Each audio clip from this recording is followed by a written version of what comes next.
여러분, 가족이란 무엇일까요? 나를 낳아준 사람? 아니면 함께 밥을 먹는 사람?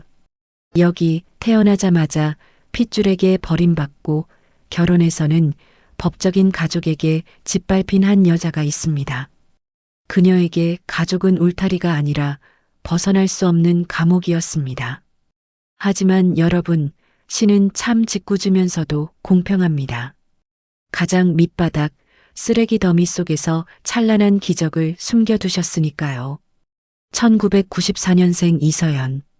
고아 출신 과부, 남편 잡아먹은 년, 그리고 대한민국 요식업계의 데모가 31년 동안 찾아 헤맨 친딸. 오늘 들려드릴 이야기는 눈물 없이는 들을 수 없는 비극이자 가슴이 터질 듯 시원한 복수극입니다. 지금부터 그 긴 여정을 시작합니다. 구독과 좋아요, 그리고 손수건 한 장 준비해 주세요. 2024년 1월 15일, 서울 기상 관측 이래 가장 많은 눈이 쏟아지던 날이었습니다. 신촌 세브란스 병원 장례식장 특실 301호. 화려한 국화꽃으로 장식된 제단 위에는 33, 너무나 젊은 남자의 영정 사진이 놓여 있었습니다. 강민호. 그 해맑은 미소는 영정 사진 속에서도 여전히 사람 좋게 웃고 있었습니다. 하지만 장례식장의 공기는 얼음장보다 차가웠습니다. 향 냄새 사이로 역한 음식 냄새와 비릿한 욕망의 냄새가 섞여 있었습니다. 아이고, 아이고, 내 아들. 금쪽 같은 내 아들이 왜 먼저 가. 저 년이, 저 재수없는 년이 내 아들 명줄을 끊어놨어. 바닥을 치며 통곡하는 여자는 시어머니 박말자였습니다. 지역에서 꽤 큰 규모의 사랑나눔 복지재단 이사장이자 지역구 구의원 출신의 유지. 겉으로는 고상한 개량 한복을 입고 온화한 미소를 짓는 봉사의 여왕이었지만 며느리 서연에게는 숨 쉬는 것조차 죄로 만드는 살아있는 악귀였습니다. 구석에 죄인처럼 쭈그리고 앉아있는 상주, 이서연. 그녀는 상복조차 입지 못한 채 검은색 낡은 카디건 하나를 걸치고 있었습니다. 박말자가 재수 없다며 상복을 찢어버렸기 때문입니다. 어머니, 제발 진정하세요. 손님들 오시잖아요. 손님? 네가 감히 손님 타령을 해? 내 아들 잡아먹고 뻔뻔하게 고개를 들어? 박말자는 신고 있던 고무신을 벗어 서연의 머리통을 후려쳤습니다. 퍽! 하는 소리와 함께 서연이 휘청거렸습니다. 품에 안고 있던 6살 아들 지우가 자지러지게 울기 시작했습니다. 으앙! 할머니 때리지 마. 우리 엄마 때리지 마. 시끄러워. 애비 없는 자식들이 어디서 징징거려. 꼴도 보기 싫으니까 저 구석으로 꺼져. 박말자는 손자들을 밀치고 조문객으로 들어오는 지역 국회의원을 보자마자 언제 그랬냐는 듯 바닥에 쓰러지며 실신하는 연기를 했습니다. 아이고, 의원님, 제가 자식을 앞세운 죄인이라 일어날 힘이 없습니다. 흑흑. 서연은 빨갛게 부어오른 뺨을 감싸지도 못한 채 아이 둘을 데리고 신발장 구석으로 밀려났습니다. 창밖에는 폭설이 내리고 있었지만 서연의 마음속에는 이미 빙하기가 찾아왔습니다. 3일장은 지옥 같았습니다. 발인이 끝난 날 저녁 텅 빈 집으로 돌아온 서연은 넋이 나가 있었습니다. 남편의 채취가 남아있는 베개를 끌어안고 있는데 현관문 도어락이 거칠게 열리는 소리가 들렸습니다. B-, B-, B- 삐릭. 안방 문이 부서져라 열리며 박말자가 들어왔습니다. 그녀의 뒤에는 험상궂은 인상의 남자 둘이 서 있었습니다. 박말자의 개인 변호사와 재단 법무팀장이었습니다. 청승 그만 떨고 일어나. 도장 찍어. 박말자는 서연의 무릎 위로 서류 뭉치를 툭 던졌습니다. 상속 재산 포기 각서, 사망보험금 수령 위임장. 어머니, 이게 다 뭐예요? 민호 앞으로 나온 사망보험금 5억, 그리고 청약 통장, 주식 계좌. 싹 다 내가 관리해야겠다. 도장 찍어. 서연은 떨리는 손으로 서류를 집어들었습니다. 남편의 핏값이었습니다. 이제 아비 없이 자라야 할 8살 지민이와 6살 지우를 지켜줄 유일한 생명줄이었습니다. 어머니, 절대 안 돼요. 이 돈은 민호 씨 목숨값이에요. 우리 아이들 대학 갈 때까지, 아니, 성인 될 때까지 절대 건드리면 안 되는 돈이라고요. 대학? 흥? 웃기고 있네. 박말자는 코웃음을 치며 서연의 이마를 검지로 쿡쿡 찔렀습니다. 야, 고아원 출신. 너 같은 근본 없는 것들이 돈 맛보면 어떻게 되는 줄 알아?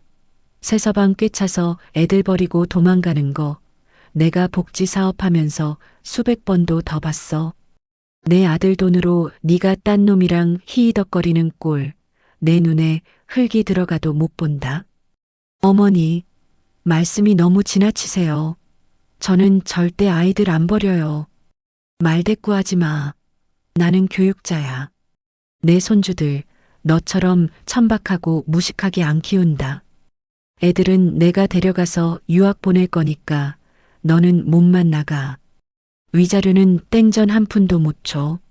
네가 해온 혼수가 뭐 있어? 몸뚱어리 하나 달랑 왔잖아. 박말자의 눈은 이미 탐욕으로 번들거리고 있었습니다. 손주들을 위한 것이 아니라 5억이라는 현금을 자신의 재단 운영비로 횡령하려는 속셈이 뻔히 보였습니다. 서연이 끝까지 도장을 내놓지 않고 버티자 박말자는 눈짓을 했습니다. 뒤에 있던 남자들이 서연의 팔을 뒤로 꺾었습니다. 아, 이거 놓으세요. 엄마, 우리 엄마 놔줘요. 지민이가 달려와 남자의 다리를 물었습니다. 아, 이 조그만 게. 남자가 지민이를 거칠게 밀쳤고 지민이는 거실 장식장 모서리에 머리를 부딪혀 피를 흘렸습니다. 이마에서 흐르는 붉은 피를 본 순간 서연은 이성을 잃었습니다. 내 새끼 건드리지 마. 이 짐승 같은 인간들아. 서연은 죽으림을 다해 남자들을 뿌리치고 피 흘리는 지민이와 울고 있는 지우를 양팔에 끼고 맨발로 뛰쳐나왔습니다. 밖에는 살을 애는 듯한 칼바람이 불고 있었습니다. 외투도 챙기지 못한 얇은 실내복 차림의 서연과 아이들. 뒤에서 박말자의 고함이 들려왔습니다. 그래, 나가서 얼어 죽어. 다시는 들어올 생각 마. 그 돈은 어차피 법적으로 내가 다 가져올 거니까 흥신소 풀어서라도 찾아내서 애들은 뺏어올 거다. 그날 밤부터 서연의 처절한 생존기가 시작되었습니다. 친정이라도 있었다면, 하다못해 친구라도 있었다면 좋았을 텐데. 고아원 출신인 서연에게는 연락할 피부치 하나 없었습니다. 남편과의 결혼을 반대하며 모든 인연을 끊게 만든 시어머니 덕분에 친구들도 다 멀어진 지 오래였습니다. 서연은 가지고 있던 비상금과 폐물을 급히 팔아 서울 관악구 신림동의 철거, 예정지 낡은 빌라 반지하 방을 구했습니다. 보증금 100만 원에 월세 25만 원. 대낮에도 불을 켜지 않으면 칠흑같이 어두웠고 장판을 들추면 시커먼 곰팡이가 꽃을 피우고 있었습니다. 밤이면 손가락만한 바퀴벌레가 아이들의 머리맡을 기어다녔습니다. 엄마, 냄새나. 숨쉬기가 힘들어. 콜록콜록. 엄마, 나 배고파. 유치원 친구들은 돈가스 먹었대. 나도 고기 먹고 싶어. 아이들의 투정을 들을 때마다 서연의 가슴은 천갈래 만갈래 찢어졌습니다. 서연은 닥치는 대로 일했습니다. 새벽 4시에는 강남 빌딩 청소, 오전 10시부터 오후 3시까지는 칼국수집 설거지, 저녁 6시부터 새벽 2시까지는 호프집 서빙. 하루 수면 시간은 고작 2시간. 서연의 고운 손은 독한 세제와 찬물 때문에 거북이 등껍질처럼 갈라지고 터졌습니다. 한겨울엔 갈라진 살 틈 사이로 피가 배어나와 고무장갑을 낄 때마다 윽 하고 신음을 삼켜야 했습니다. 밴드를 붙여도 금방 물에 불어 떨어졌습니다. 하지만 쉴 수 없었습니다. 하루라도 일을 안 하면 아이들이 굶어야 했으니까요. 가장 비참했던 건 식당 일을 하다가 손님이 남기고 간 탕수육이나 멀쩡한 갈비찜을 몰래 위생팩에 담아올 때였습니다. 도둑고양이도 아니고 이게 무슨 짓인가. 자존심? 그런 건 사치였습니다. 집에 돌아와 차갑게 식은 탕수육을 전자레인지에 데워주면 우와, 고기다 하며 허겁지겁 손으로 집어먹는 아이들을 보며 서연은 화장실 수돗물을 틀어놓고 소리 죽여 울었습니다. 민호 씨, 보고 있어? 당신 자식들이 남이 먹다 남긴 음식 먹고 있어. 나 너무 힘들어. 당신 왜 먼저 갔어? 나보고 어떡하라고. 그렇게 3년이라는 시간이 흘렀습니다. 서연은 32살의 꽃다운 나이가 무색하게 얼굴엔 기미가 내려앉고 손마디는 굵어져 영락없는 50대의 고단한 아낙네처럼 변해버렸습니다. 하지만 눈빛만은 죽지 않았습니다. 아이들을 지켜야 한다는 도끼, 그것 하나가 그녀를 버티게 했습니다. 어느 날 인력사무소 김 소장님이 서연을 조용히 불렀습니다. 이봐, 서연 씨. 자네 손끝이 야무지고 성실하잖아. 한남동의 화담이라고 알아? 대한민국 요리 명장 최명화 대표가 하는 최고급 한정식 집인데 거기서 입주 주방 참모를 구한다네. 월급이 지금 자네가 하는 일들 다 합친 것보다 많아. 무엇보다 직원 숙소가 제공된대. 근데 거기가 워낙 깐깐해서 3일을 버티는 사람이 없대. 한번 가볼래? 화담. 꽃처럼 피어나는 이야기를 담은 음식. 대통령도 예약을 해야 먹을 수 있다는 대한민국 상위 0.1%를 위한 요정. 서연에게 선택권은 없었습니다. 월급이 2배였고 곰팡이 핀 지하방에서 아이들을 탈출시킬 유일한 기회였으니까요. 면접 당일 서연은 시장에서 산 5,000원짜리 블라우스를 다려입고 한남동 언덕길을 올랐습니다. 화담은 식당이라기보다 하나의 거대한 성 같았습니다. 으리으리한 소슬대문, 잘 가꿔진 소나무 정원, 그리고 입구에서부터 풍기는 깊고 그윽한 장냄새. 서연은 그 냄새를 맡는 순간 기이한 현기증을 느꼈습니다. 마치 아주 오래전 꿈속에서 맡아본 듯한 그리운 향기. 잊고 있었던 전내와 된장 냄새가 섞인 듯한 포근함이 코끝을 스쳤습니다. 면접관은 철의 여인이라 불리는 최명화 대표였습니다.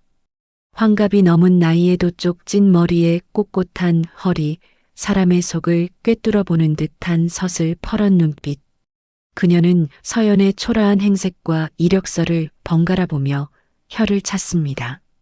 고아원에 고졸 검정고시, 남편 사별의 아이 둘, 게다가 식당 설거지 경력뿐이네. 최 대표의 목소리는 얼음장처럼 차가웠습니다. 서연은 고개를 숙였습니다. 우리 가게는 정재계 인사들이 밥 먹으러 오는 곳이야. 위생, 실력, 예절. 어느 하나 빠지면 안 돼. 당신 같은 사연팔이 감성으로는 하루도 못 버텨. 요리는 제대로 배워본 적 있어? 서연은 주눅 들지 않고 고개를 들었습니다. 잃을 게 없는 사람의 눈빛은 강한 법입니다. 대표님, 저는 가진 것도 없고 배운 것도 없습니다. 하지만 제 아이들 밥 먹이는 일이라면 불 속이라도 뛰어들 수 있습니다. 칼질, 설거지, 청소 시켜만 주시면 제 뼈를 갈아서라도 해내겠습니다. 제발 기회를 주십시오. 저 정말 잘할 수 있습니다. 최 대표는 서연의 눈을 뚫어지라 쳐다봤습니다. 절박함 속에 서린 묘한 기품, 그리고 어딘가 낯익은 눈매. 최 대표는 잠시 침묵하더니 자리에서 일어났습니다. 주방으로 따라와. 최 대표는 서연에게 앞치마를 던져주며 말했습니다. 지금 냉장고에 있는 재료로 아무거나 하나 만들어봐. 내 입맛 통과하면 채용이고 아니면 차비 줄 테니 당장 나가. 서연은 떨리는 손으로 냉장고를 열었습니다. 화려한 전복이나 한우는 눈에 들어오지 않았습니다. 서연의 눈에 띈 것은 구석에 있는 묵은지와 멸치, 그리고 두부였습니다. 서연은 어릴 적 고아원에서 너무 아플 때 원장님이 끓여주셨던, 그리고 기억 속 어렴풋한 엄마의 마신 묵은지 멸치지짐을 만들었습니다. 화려한 기교 대신 투박하지만 깊은 정성을 담았습니다. 30분 뒤 보글보글 끓는 뚝배기가 최 대표 앞에 놓였습니다. 최 대표는 말없이 숟가락을 들었습니다.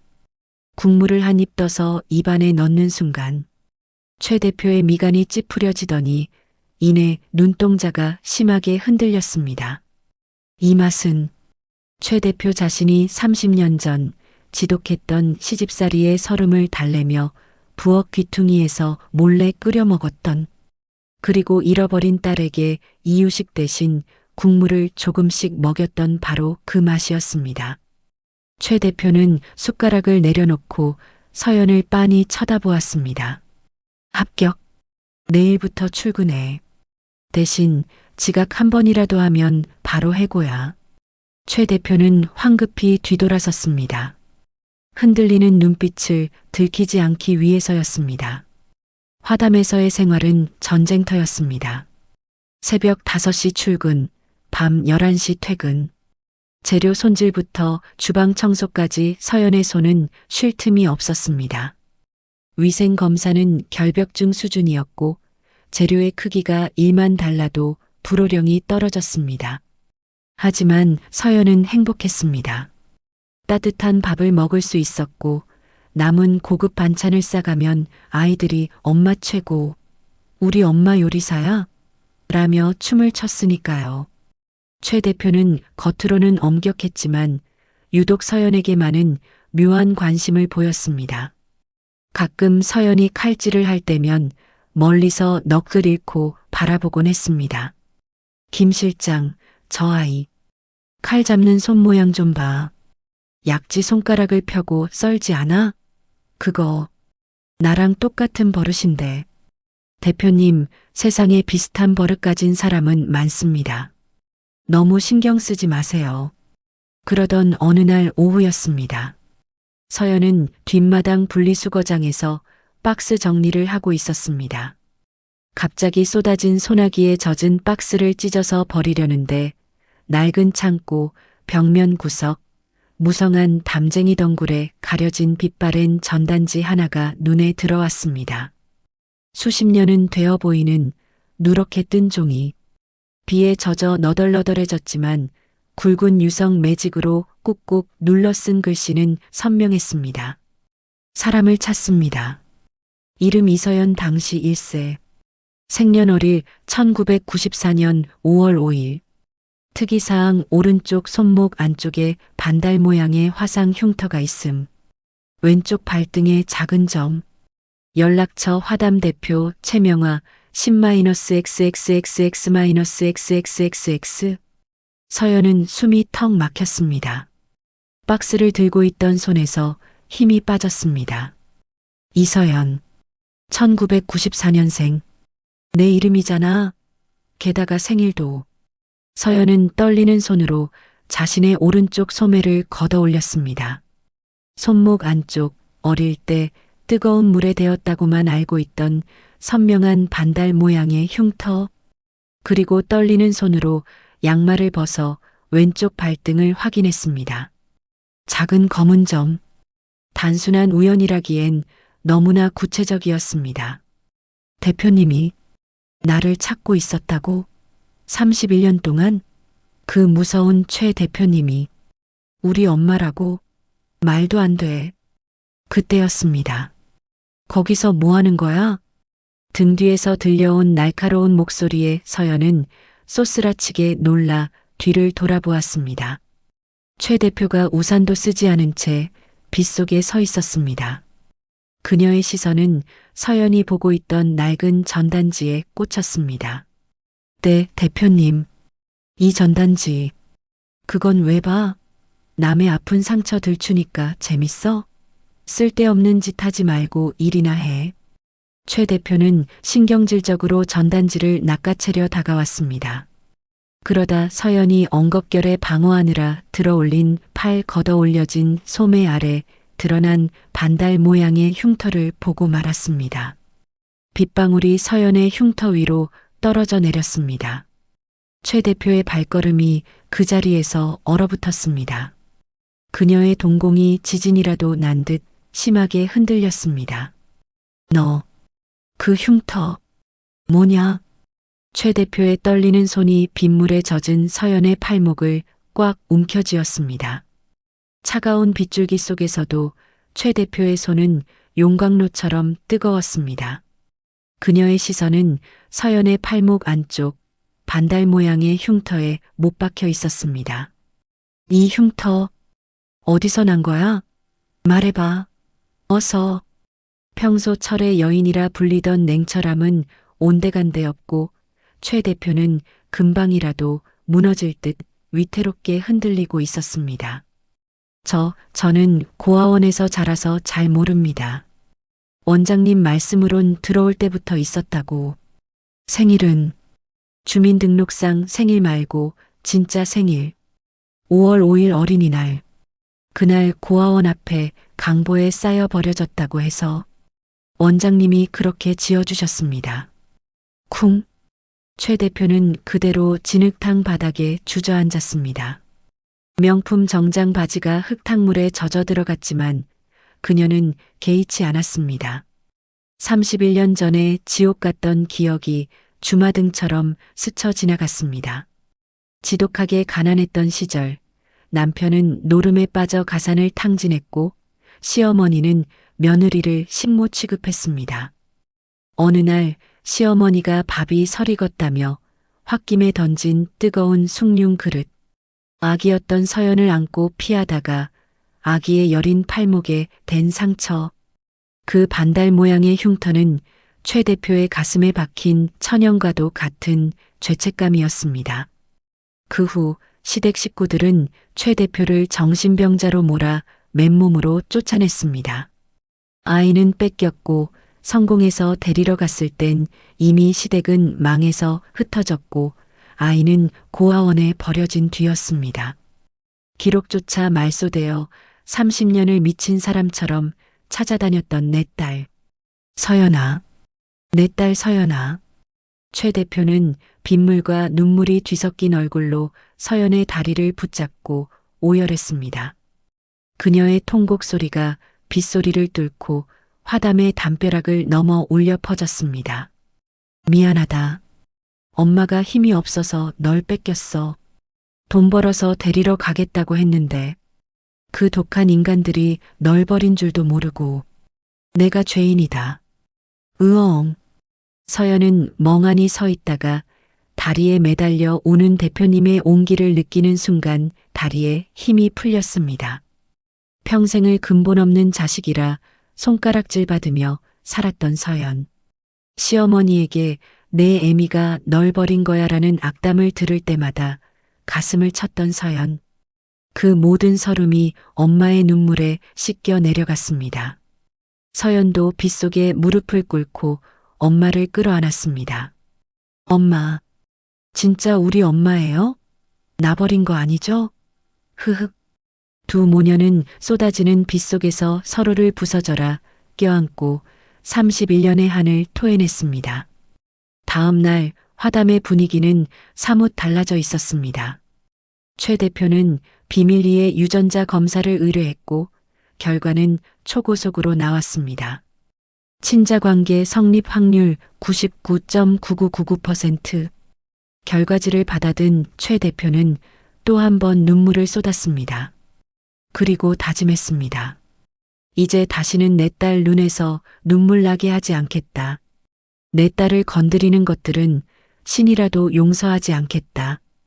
하지만 서연은 이 사실을 비밀로 해달라고 부탁했습니다. 엄마, 아직은 아니에요. 시어머니. 아니, 박말자, 그 여자가 알면 무슨 짓을 할지 몰라요. 저한테 5억 뜯어내려고 혈안이 되어 있거든요. 엄마한테까지 피해가 갈까봐 무서워요. 피해? 호호. 최 대표는 서늘하게 웃었습니다. 그 웃음은 자애로운 어머니의 것이 아니라 산전수전 다 겪은 사업가의 살벌한 미소였습니다. 걱정 마라. 엄마가 그 여자가 제 발로 지옥불에 뛰어들게 판을 깔아줄 테니. 일주일 뒤 평화롭던 화담에 먹구름이 들이닥쳤습니다. 박말자였습니다. 그녀는 흥신소를 통해 서연이 일하는 곳을 알아냈고 서연이 월급을 많이 받는다는 사실, 그리고 이곳이 부자들이 드나드는 곳이라는 사실에 배가 아파 찾아온 것입니다. 점심시간 정재계 인사들과 BVIP 손님들로 가득 찬 화담의 메인홀. 가야금 선율이 흐르는 우아한 공간에 박말자의 고함 소리가 틈입했습니다. 그녀는 덩치 큰 용역 깡패 2명과 비서, 그리고 유튜브 촬영을 한다며 카메라를 든 남자까지 대동하고 나타났습니다. 야, 이 도둑년아, 네가 여기 숨어 있으면 모를 줄 알았어? 쨍그랑 마이너스. 박말자가 입구에 놓인 고가의 백자 화병을 지팡이로 쳐서 깨뜨렸습니다. 우아하게 식사를 하던 손님들이 수저를 놓고 경악했습니다. 서연이 주방에서 뛰쳐나왔습니다. 어머니, 제발 이러지 마세요. 여기 회사예요. 손님들 계시잖아요. 회사? 웃기고 있네. 내 아들 잡아먹고 보험금 5억 꿀꺽한 년이 여기서 귀부인 행세하고 있어? 여러분, 이 여자가 어떤 여자인 줄 아세요? 박말자는 준비해온 피켓을 흔들며 난동을 부렸습니다. 시어머니 등골 빼먹는 폐륜 며느리 고발합니다. 남편 죽이고 도망친 살인자. 내 돈 내놔. 당장 내놓으라고. 박말자는 서연의 머리채를 휘어잡고 흔들었습니다. 서연이 비명을 지르며 바닥에 쓰러졌습니다. 인연이 몸 팔아서 취직했나? 얼굴이 폈네 폈어? 박말자가 서연의 뺨을 올려붙이려는 찰나. 멈춰. 주방 안쪽에서 최명화 대표가 걸어 나왔습니다. 그녀의 손에는 방금까지 자연산 대광어 회를 뜨던 날카로운 사시미 칼이 들려 있었습니다. 서늘한 살기. 장내가 순식간에 얼어붙었습니다. 최 대표의 눈빛은 지금껏 본 적 없는 분노로 이글거렸습니다. 그녀의 뒤로는 건장한 셰프 10명이 조리도구를 든 채 도열했습니다. 당신 뭐야? 여기 주인이야? 잘 됐네. 사장님, 이 여자 당장 자르세요. 이런 근본 없는 년 쓰다가 가게 망합니다. 박말자는 뻔뻔하게 대들었습니다. 최 대표는 칼을 도마 위에 쾅 하고 꽂았습니다. 그 소리에 박말자가 움찔했습니다. 최 대표는 천천히, 아주 천천히 걸어가 쓰러진 서연을 일으켜 세웠습니다. 서연의 찢어진 옷과 부어오른 뺨을 본 최 대표의 눈에서 불길이 치솟았습니다. 그녀는 자신의 명주 스카프를 풀어 서연의 목에 감아주었습니다. 근본? 지금 근본이라고 했어? 최 대표는 박말자의 코앞까지 다가갔습니다. 그래. 고아원에서 자란 주제에 어디서 싹수가 노란 게 배운 게 없어서 도둑질이나 하고. 똑바로 들어. 이 아이는 고아가 아니야. 대한민국 요식업계의 대모, 화담의 대표인 나 최명화의 하나뿐인 친딸이다. 뭐요? 딸. 박말자의 눈이 튀어나올 듯 커졌습니다. 홀에 있던 손님들도 웅성거렸습니다. 그 중에는 정계의 유력 인사인 김 의원, 대기업 H그룹 회장 사모님들도 있었습니다. 그들은 평소 존경하던 최 대표의 딸이라는 말에 귀를 기울였습니다. 네가 내 딸을 거지 취급하고 반 지하방에 가두고 그것도 모자라 죽은 남편 보험금까지 뺏으려 했다며? 아니. 그게 무슨 오해입니다. 사돈어른. 저는 그냥 교육 차원에서 교육? 남의 귀한 딸 머리채 잡고 패는 게 교육이야? 내 딸이 내 아들 보험금 훔쳤다고? 웃기지 마. 최 대표는 비서실장에게 손짓했습니다. 비서실장이 태블릿 PC를 가져와 대형 스크린에 연결했습니다. 홀 중앙 스크린에 박말자의 추악한 이면이 적나라하게 떴습니다. 사랑나눔 복지재단 이중장부, 노인 급식비 횡령 내역, 유통기한 지난 식자재 납품 리스트, 불법 증여 및 탈세 증거. 박말자, 겉으로는 천사지만 뒤로는 노인들 수급비 횡령하고 유통기한 지난 썩은 식자재 납품받아 차액 챙기고 그거 다 네 뒷주머니로 들어갔지? 내 딸한테 5억 뺏으려고 했던 것도 네가 도박으로 날린 재단 공금 채워 넣으려고 했던 거잖아. 최 대표는 서류 뭉치를 박말자의 얼굴에 흩뿌렸습니다. 종이들이 눈처럼 흩날리며 박말자의 치부가 만천하에 드러났습니다. 이건 모함이야. 증거 있어? 이거 다 조작이야. 증거? 여기 계신 손님 중에 서울지검장 사모님 계신 거 안 보여? 그리고 저기 앉아 계신 분은 국세청 조사국장님이시다. 내가 내 딸 찾으려고 흥신소 풀어서 뒷조사하다가 내년이 저지른 더러운 짓거리들 다 모아놨지. 오늘을 위해서. 박말자는 사색이 되어 주위를 둘러보았습니다. 식사하던 VIP들이 모두 차가운 눈으로 그녀를 경멸하듯 쳐다보고 있었습니다. 그때 식당 밖에서 요란한 사이렌 소리가 들려왔습니다. 최 대표의 신고를 받은 경찰과 검찰 특수부 수사관들이 들이닥쳤습니다. 박말자 씨, 특정경제범죄 가중처벌법 위반, 노인복지법 위반, 특수협박 및 폭행 혐의로 긴급 체포합니다. 수갑이 채워지는 철컹 소리가 화담의 높은 천장에 울려 퍼졌습니다. 박말자는 그제야 상황 파악이 된 듯 서연의 바짓가랑이를 잡고 늘어졌습니다. 비굴함의 극치였습니다. 아가, 서연아, 아니 따님, 내가 잘못했다. 잠깐 눈이 돌아서 그런 거야. 우리 지민이 지우 할미잖아. 한 번만 살려다오. 내가 감옥 가면 우리 재단은 어떡하니? 서연은 싸늘한 눈으로 시어머니를 내려다보았습니다. 3년간 묵은 체증이 내려가는 순간이었습니다. 할머니요? 우리 아이들한테 곰팡이 핀 밥 먹이고 애비 잡아먹은 자식들이라고 욕하던 게 할머니입니까? 당신은 할머니 자격 없어요. 감옥에서 평생 썩으세요. 그게 내 남편에 대한 그리고 당신이 학대한 노인들에 대한 속죄입니다. 서연이 발을 빼자 박말자는 짐승처럼 울부짖으며 경찰들에게 끌려나갔습니다. 지켜보던 손님들이 기립박수를 쳤습니다. 잘했다. 속이 다 시원하다. 저런 인간은 콩밥을 먹어야 해. 1년이라는 시간이 흘렀습니다. 계절은 다시 돌아와 화담의 정원에는 매화꽃이 흐드러지게 피었습니다. 화담의 주방에는 새로운 총괄 실장이 임명되었습니다. 단정한 흰색 조리복을 입고 카리스마 있게 직원들을 지휘하는 그녀. 바로 이서연 실장, 아니 최서연 실장이었습니다.